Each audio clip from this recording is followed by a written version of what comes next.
So he could do a significant amount of damage. Vultures also in there, no mines yet, but when the mines hit, they could become a significant force. A single mine could kill such a heavy amount of Hydras, just allowing those Goliaths to focus down the Mutas.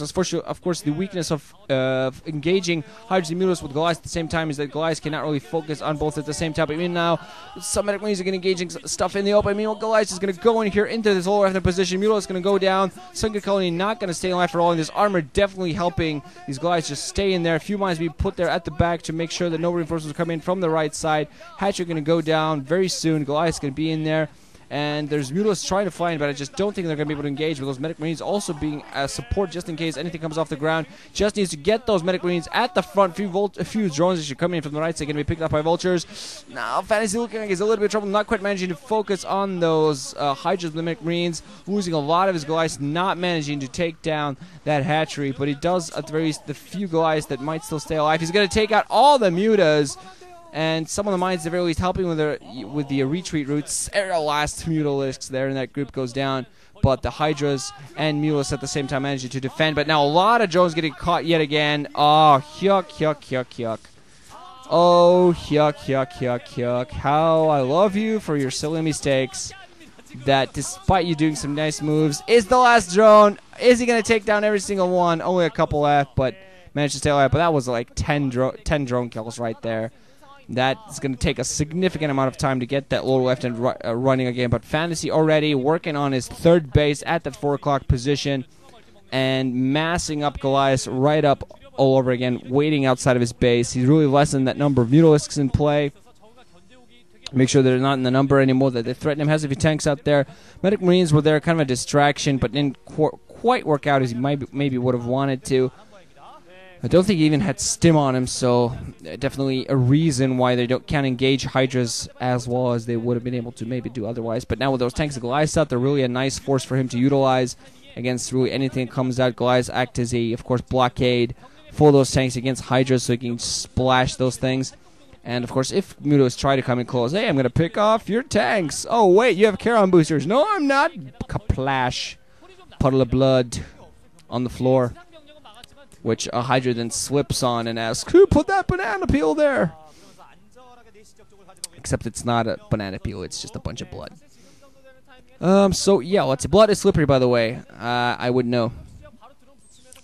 Not necessarily I know from human blood, but I know that blood is slippery. Slippery devil. A lot of Goliaths out there. Turrets being put down all over the place for Fantasy. Finally has his weapons 1 upgrades kicking in. Has 2 armories working, so he's going to be 2-2 soon enough. Mulists don't think are upgraded. Okay, never mind. They are Carapace 1 upgrade. Maybe thought, maybe he's going to go for Carapace upgrade. Going this heavy on the Mulists, you definitely want to go for that. Make him stay alive longer. Hydras, of course, also 1-1 upgrades. But still, Fantasy getting that third base going to HyukHyuk's 3. HyuK does look like he's going to try to go for the 11:30 o'clock at that north side position. But I still think Fantasy for now is just going to stick to this. He might want to go for a few more vultures. Because, for one thing, his vulture play is awesome, and he has that new base figured out. So, might want to sound out a few vultures, get a few vultures out there. Just go out there and harass around the map. Just get your defenses going. Stick with your Goliaths and tanks back home. Going to be working on his science vessels now, apparently, as well.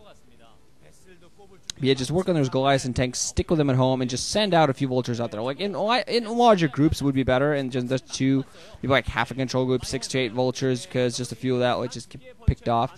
But get like 6-8 vultures out there, plant some mines across the map, go towards that new base that's going to come up and harass it as it does so. Just as soon as the drones come in, as soon as the base pops up, just being there, planting mines, picking up drones, and sacrificing a few vultures for that really is not a bad idea at all. Because those vultures really allow you to do a lot of damage when you utilize them well enough. Fantasy only has a couple kind of milling around across the map. Planted a few mines kind of to know about Zerg movements so that he knows, hey, Zerg's coming close to my map, to my stuff. No, you're not. Move my tanks to position and kablam you. So Hyuk's going to be working on his Queen's Nest now, not, going too heavy on the Hive Tech. Of course, HyuK, best with Lair Tech units. Really hasn't really ever shown himself to be decent enough with Hive Tech units that he feels comfortable that he can win games with them. Just seems like when he gets to that heavy late game micro on those high-tech units, he just tends to blunder a lot more. But he has shown some improvements with Defilers, so if he sticks to lair-tech units and goes Defilers, he might still have a chance in this, utilizing those Hydras well. Might even want to go for a few Lurkers, try to catch some forces around the middle, at least to support those Hydras a little bit. Force those Science Vessels to always be in position, and at the very slow Fantasy down a little bit. Also slow those Vultures moving down. Funnily, Fantasy has a few numbers of those Vultures enough that he can kind of middle them around. Also, HyuK, a lot of Hydras in there. A lot of Hydras on the south side of the map at the inside 6 o'clock position. Meanwhile, now a huge amount of tanks and Goliaths moving out. Tanks going to siege up here. Hydra's going to come in here and engage these Goliaths. Apparently, Vultures are going to come in at the front. Hydra's going to be backing off here, taking a few heavy shots. Even more tanks moving closer, sieging up yet again. And HyuK still hasn't really done any saturation here at that 12 o'clock position. Mutalisk just flying around the north side of the map, not doing anything, just now spotting. Oh, wait, need Mutalisk to defend right now. Being forced to run with his Hydras down this small little choke. Fantasy, nice pressure move. Picking off a lot of forces there. And HyuK, that's what I mean. When suddenly, oh my god, I have to take care of this base and that base, and I have to micro these troops and those troops, and oh my god, I have no idea what's going on! And then he starts crying and GG's. Well, maybe not quite like that, but Fantasy seems to have a lot of control over this, playing a nice, slow, aggressive style, already ready to expand towards that 3 o'clock position, on the right side of the map. Hasn't really had any economic damage done to him. Lost a few SCVs like early on to Mutalisk, but it was like, what, 3-4 SCVs? Didn't really come out to bite him much.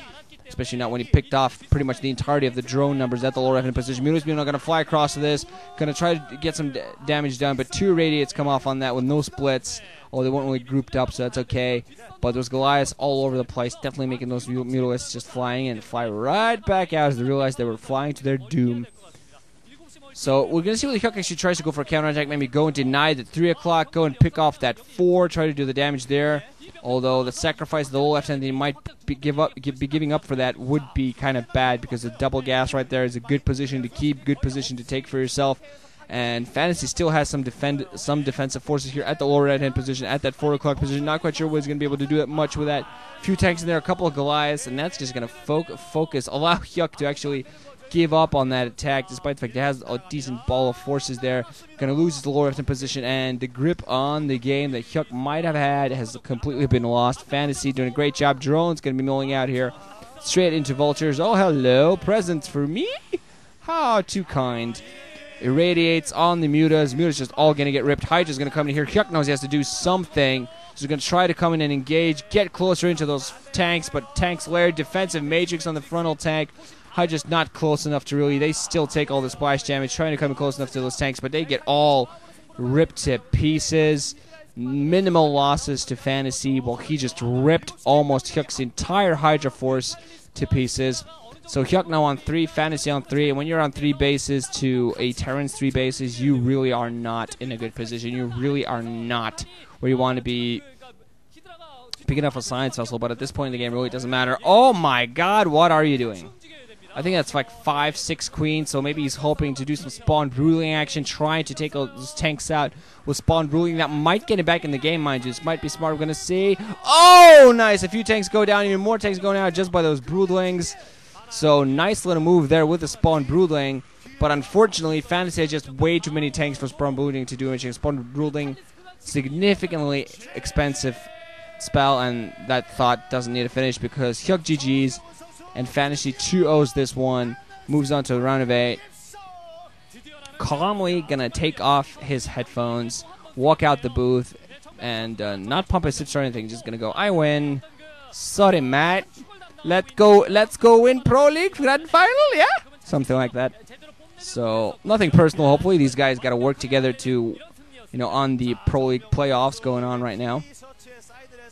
But I'm really excited to see Fantasy move out of this group here. Yeah, it would have been interesting to see what HyuK would have been able to bring in the round of 8, but I really don't think he's a player that's involved to the point that he can really entertain us in a best of 5 situation yet, where Fantasy, I believe, would be a much more interesting player in that situation. So anyway, GG guys, Ryan Chinut, that's listening. Remind me that whenever I cast from now on, not to do it 1 o'clock at night. My eyes feel all droopy, and I'm like, ooh, loopy, and I haven't even had any booze or anything. Kind of weird. Anyway, later, guys. Soon enough. More stuff. Yeah. 이재동 선수. 야, 오늘 예.